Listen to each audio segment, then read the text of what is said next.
This arc is being created by two charged bodies. One is a positive charge, the other a negative charge.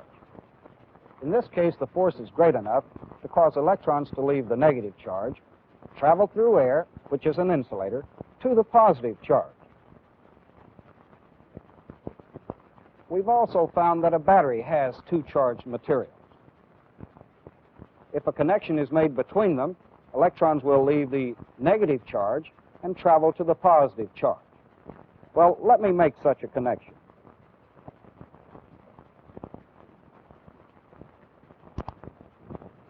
And you see the results. Though the pressure is small, it caused enough electrons to flow to burn the wire up. Now, this force is called an electromotive force, or an EMF. It's electromotive because it motivates electrons to move. Now, other terms used to identify the force is electrical pressure, difference of potential, but you'll probably see this one used most often, voltage. Now, regardless of the term used to identify the force, the unit of measure is identified as volts. I'm sure you've heard the expression, a 6-volt battery or 110-volt outlet. Well, in this discussion, we're going to see some of the common ways of producing an EMF, or voltage. Now, keep in mind that the basic requirement is to develop two charges, one positive, the other negative. Now, one method of developing a voltage is by chemical action. I'm going to build a chemical source by using a piece of zinc, carbon, and sal ammoniac powder, a chemical made up of chlorine and ammonia. Now, I'll mix water in the sal ammoniac so that it's in a paste form. Now, by mixing water in, it should activate the chemical, make it more active. Mix it up real good.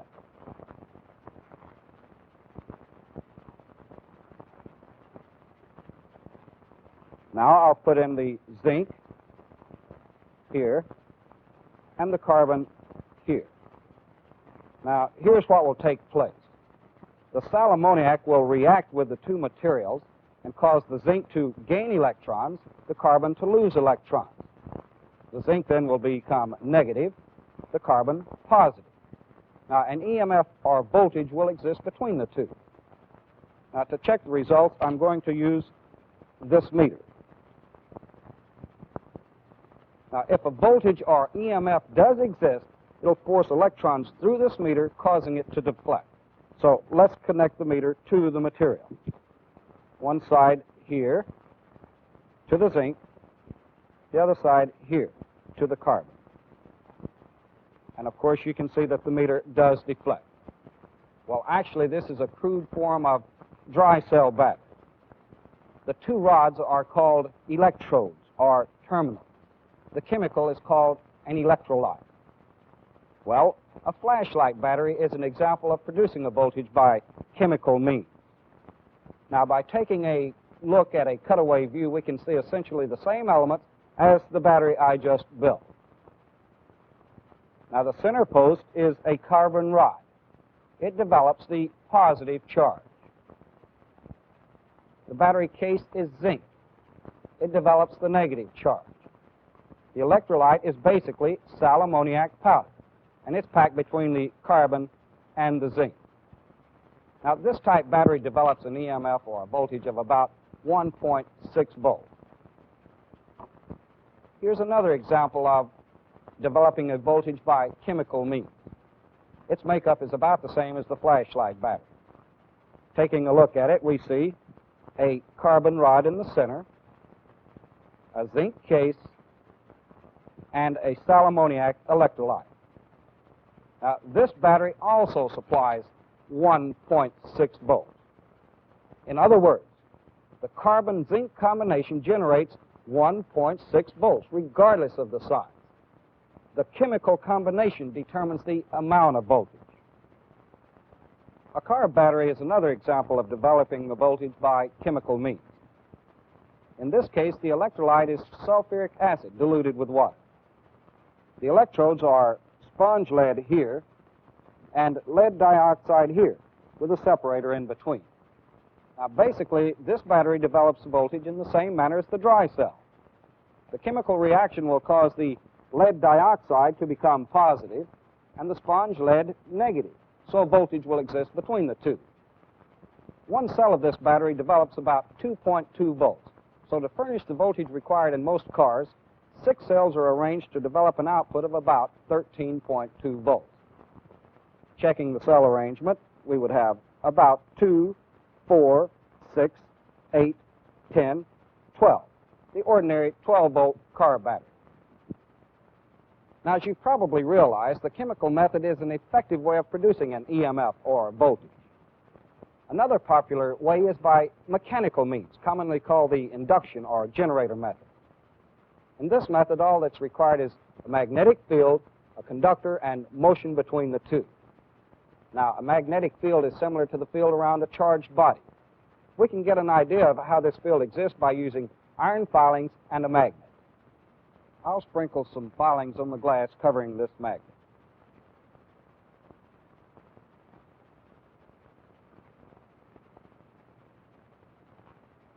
Notice how the filings form into lines, indicating the shape of the magnetic field. Well, when a magnetic field is brought near a conductor, it will force the free electrons of the conductor to move toward one end. The end that gains electrons will be negative. The end that loses electrons, positive. Since charges are developed in the conductor, a voltage must exist across it. Let's demonstrate this method. Now remember, we need a magnetic field, a conductor, and motion between the two. Well, here's a magnet. It'll give us the magnetic field. This coil of wire, insulated wire, is a conductor. To check for a voltage, I'll connect the conductor across the meter. One side and the other end of the wire.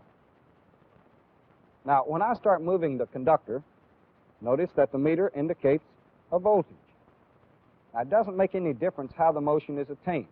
The magnetic field or the conductor could be moved. I've elected to move the conductor. The important thing is there must be movement between the two, or relative motion. Now, notice that the meter needle swings back and forth as the conductor is moved. This is because the field will force electrons to one end of the conductor and then to the other end. The result is an alternating or AC voltage. Now, you'll talk about AC in detail later on. For now, you should realize that it is different from that voltage we developed by the chemical method. Now, why do we say voltage is produced by mechanical means? Well, to obtain the motion, I had to mechanically move the conductor. Generators and alternators use this principle to develop a voltage. And the motion is usually developed by rotating the conductor. A voltage can also be produced by applying heat to certain material. For example, if I connect this device to the meter and apply heat, we should get an indication of voltage. Let's try.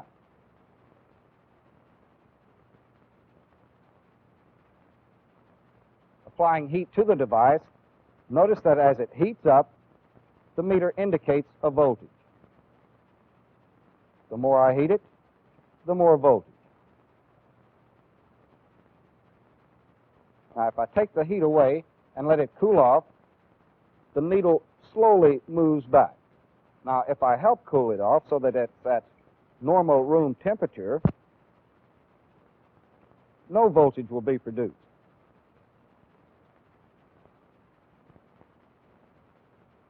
Let's try it again. Applying heat, we get an indication of voltage.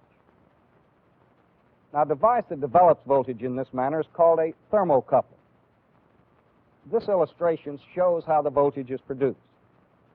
When two dissimilar metals are brought into physical contact and heat is applied to the junction, free electrons will move from the more dense to the less dense material. The result is a deficiency of electrons in one material and an excess in the other. One material has developed a positive charge, the other a negative charge. Therefore, a voltage exists across the two. Of course, the amount of voltage produced by this method is limited, but due to its sensitivity to temperature changes, it's often used for temperature measurement and in temperature control devices. A method similar to the thermocouple utilizes light rather than heat to produce a voltage. Now, devices in this category are made up of metals sensitive to light energy. When light strikes the device, electrons in the sensitive metal will become free and will travel to the film. The film gains electrons, therefore it's a negative charge. The metal lost electrons, so it has a positive charge. Charges have been developed, so a voltage exists across the two materials. Well, this method of producing a voltage is the photoelectric effect, and some of the devices that use it are photo cells and solar cells. This is an example of a photoelectric device, a small solar cell. Now, by connecting this device to the meter, we should be able to see that the only requirement for developing a voltage is light. Let's try it and see.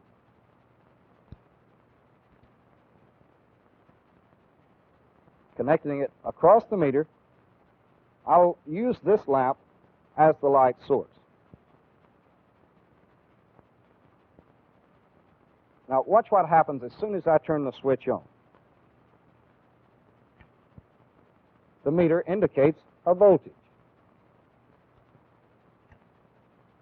Then this little device produces a voltage simply by using light.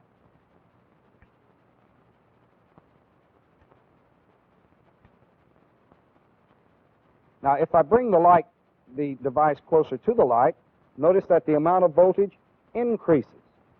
More light, more voltage. Quite an amazing little device.